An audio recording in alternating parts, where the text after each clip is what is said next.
Hey everybody, Rob Ferrari here, looking especially dapper today because I'm dressed from head to toe in Peter Manning. I'm wearing their skinny stretch jeans and everyday shirt, and I'm feeling good. A big problem for guys my size and maybe even shorter is when you go into a store, you buy a nice shirt, but it's a little too long, so you have to tuck it in, or it just doesn't wear the way you were intending for it to wear. That's why I'm so glad I found Peter Manning NYC. I went to their showroom in New York. It's really impressive. I'm a not so tall guy, and it's always been tough for me to find clothes that fit just right. I need shorter inseams in my jeans or they bunch up. Shirts can hang way too long. Peter Manning fixed all that. They make pants with inseams starting at 26 inches, and they make all their clothing specifically proportioned for guys like me, a bit shorter than average. They even have their very own sizing system. It just works. So check out the link in the description, enter the promo code, and you too will be looking good, feeling good. And when you're looking good and feeling good, the rest of the world doesn't matter.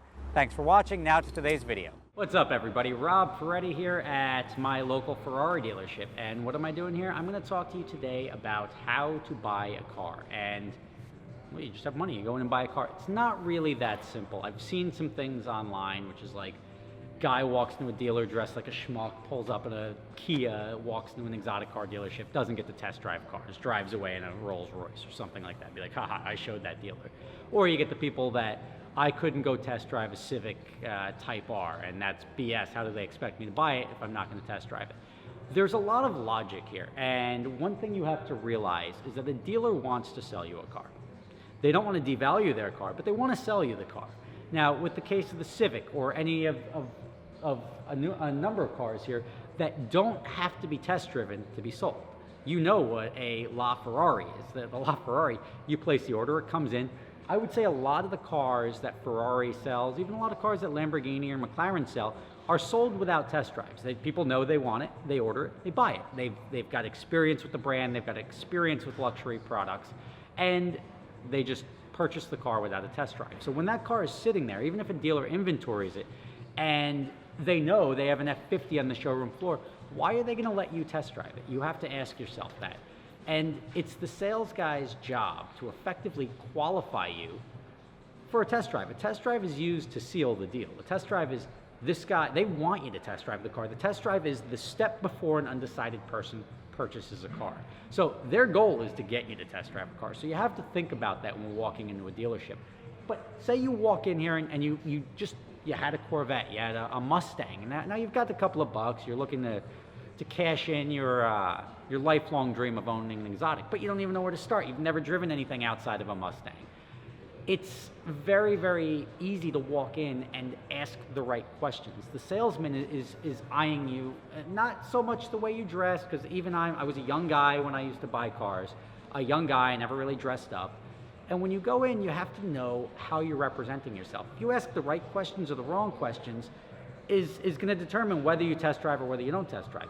If you're just going in to drive a car and you have no intention of purchasing, they sniff that out very quickly. If you walk in and you say, so which one can I test drive? Guess what? The answer is, I'm sorry, we don't have the keys. Even though the keys are probably in the ignition. The thing that you have to do when going out and wanting to test drive a car is you have to be genuinely interested in purchasing it, and you have to be able to afford it. I mean, there's a good chance that if you walk into a dealership and you're looking at Maseratis and they're $75,000 for a Maserati, but they know for $85,000 they can get you into a used 360, 430, you name it, any other car that's a better car and it's more suited to what you're sounding like you're looking for, they're going to say, why don't you try this Ferrari? I think you'll like it. And the maintenance costs of that. It's their job to effectively sell you and get as much money as you're willing to spend for the best car suited for you. Because a dealership, especially an exotic dealership, they don't want you for one car. They want you forever. So when you buy a car and you have a good experience, you're going to come back. And this is really all dealerships. Now, back to the Civic Si. The Civic Si, if you go, or not the Si, the Type R, if you go to buy the Civic Type R, there's a premium over sticker. Should there be? Probably not. But there is a $3,000 to $5,000 premium. You don't have to, if there's a premium and a car is selling over sticker, they do not have to discount that car because it's selling over the sticker. They also don't have to let you test drive that car because people will buy it without the test drive. And by letting you do 20, 40, 60 miles through 1, 2, 3, 10 test drives, Now they're selling a car with 250 miles on it, and the next dealer's selling a car with 0 miles on it. For the same $5,000 over sticker, which car are you going to buy? You're going to get the one with 0 miles. That's just the way it works. People don't think like, well, they look at the odometers, and if they're both, this one's got 13 and this one's got 15, but that's not, you're not going to make or break your sale based off of the test drive, especially if you're buying something near or below sticker that you can then turn around and get your money back if you don't like it. You're not buying a Civic Type R because you think you're going to like it. You're buying it, or you have to be convinced that you're going to like it. You're buying it because you know it's a hot car, you know people are looking to buy it, and that's why you're going and shopping and buying the car. So you could be the first guy out there. That's why you're paying the premium, or if you're lucky enough to have a relationship with the dealer to get that sticker, that's why you're getting it at sticker. You're buying it below market value. So that stuff, keep in mind. Now, a lot of people, I had a rental company, and I still do have a rental company, but I have a rental company, and a lot of dealers they know the game. You walk in here driving one of my Ferrari rental cars and be like, yeah, what can I test drive? I just pulled up in that 458. They know my cars. They know that's a rental car. You could tell, you go down to Miami, you could tell when somebody's driving a rental and when they're not. You could tell by the actions that they're doing, how they're revving it, how they're acting, the fact that they're like walking with the keys slung over their shoulder, like stuff like that. A dealer is very good at sniffing that stuff out. And again, remember, if you go in and you say, look, I've got a budget of this. This is where I'm looking to stay. I'm seriously looking, if you have financing, I'd like to finance through you. Just say the right things. And if you go in and you have an idea of what you're looking to buy, an actual, and like there's lots of different choices here, and they're all very different cars. But if you have an idea that, look, I'm looking for something that's got to have 4 seats, boom, now you're weeding it out. And now you're at Maserati, you're looking at like a GT4 Lusos or some form of 4-seater car. It's easier for them to be like, okay, this guy is legit. This is what he's looking for. He's not just here to drive a Ferrari. He's not here to just test drive whatever I'm going to let him test drive. Dealers can't do that. They can't allow you to come in and effectively joyride because everybody would do it. There would be a line out the door. So don't get offended. Come in, ask the right questions, and you don't even have to know the right questions to ask. You could be like, look, I'm new to this. I want to buy a Ferrari. It's been my dream. I've come upon money. I'm now, and don't think that they're not going to go look you up. If you said, yo, man, I just dropped a record, and I can't believe you don't know who I am.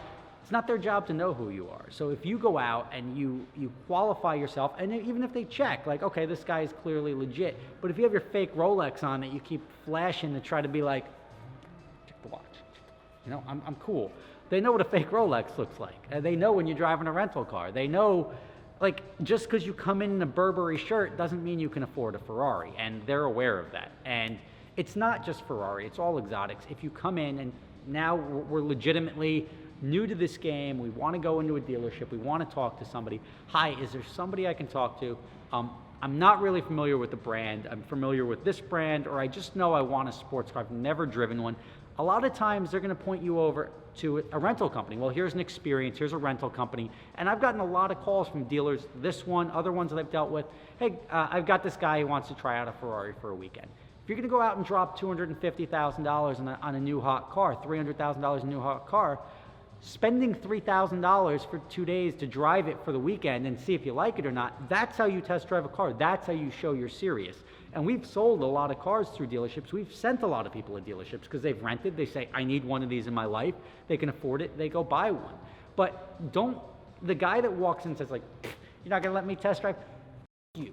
Like, that's not going to work. That's the guy who wasn't buying the car to begin with. That's the guy who wasn't, and that's essentially the salesman doing their job. And you strolling in the next week saying, like, look, I got a Ferrari now. You're not proving anything. It's his job to weed it out, and all you have to be is a legitimate, decent, truthful person, and it's not hard to get behind the wheel of a car, but you have to be in the market to buy one. Whether you buy one or not is another story, but you have to at least be a legitimate buyer looking to drive one. And I'm telling you, I've driven lots of cars that I wasn't even interested in, that a dealer has, hey, you know what? Come test out this new car, you may like it. Because they know I've bought cars, they know I'll continually buy cars, and they're gonna put me behind the seat of it because that's the one step before I may buy it. So all stuff to keep in mind. If you wanna buy an exotic car, just be serious about it. If you know what you're looking for, that's the easiest way. Hey, look, I know I want a 360 Spider in stick shift, it's got to have between 6,000 miles and 12,000 miles. I prefer red, I'll take black. If you come in there and you drop stuff like that, I want the Daytona seats, I want the inserts, I want shields, and if it can come with carbon brakes, I want carbon brakes. When you say stuff like that, game over. You could essentially drive anything. Then they may say, like, look, we only have this. If you don't like this, let's get you in the 430 over here. Have you driven a 430? You haven't? Maybe you like it. Let's check it out. Remember, dealerships are in business to sell cars. They're not in business to let people line up at the door and test drive for their own kicks. So now that you know, if you are in the market for a car, any car, not just an exotic car, you have to realize that if you go in and start test driving cars and they just let everybody test drive, it's going to devalue the vehicle. You can't be on that side of the equation. Don't take offense if they don't let you drive. Just say, what do I have to do to just make you comfortable with this? I'd like to drive it because if I drive it, I may be interested in buying it, but you have to qualify yourself as somebody who can afford it. Maybe say, hey, can I fill out a credit app? If I get approved, I'd really like to drive it, because the approval means nothing. The approval means now you can afford the car. So if you get the approval first, or even come in with an approval, look, I've got $70,000 to spend. I've always been curious about this car, and between this car and this car, do you mind if I take it for a ride? Guess who's going down the block? Thank you guys for watching. I appreciate it. This is just like Candyland. I love it. I love being in the surrounded by exotic cars. It's over there, and that's really cool. So next time you go into a dealership, if you are genuinely interested, if you have any questions about how to get behind the wheel of a car, you need any recommendations as to where to go look for cars, this is Wide World Ferrari in Spring Valley, New York. I bought lots of cars from here. So I would suggest dealing with, I'm not going to plug anyone's salesman, but call them up. They'll take care of you, and there's a good chance you'll run into me here one day. See you next time.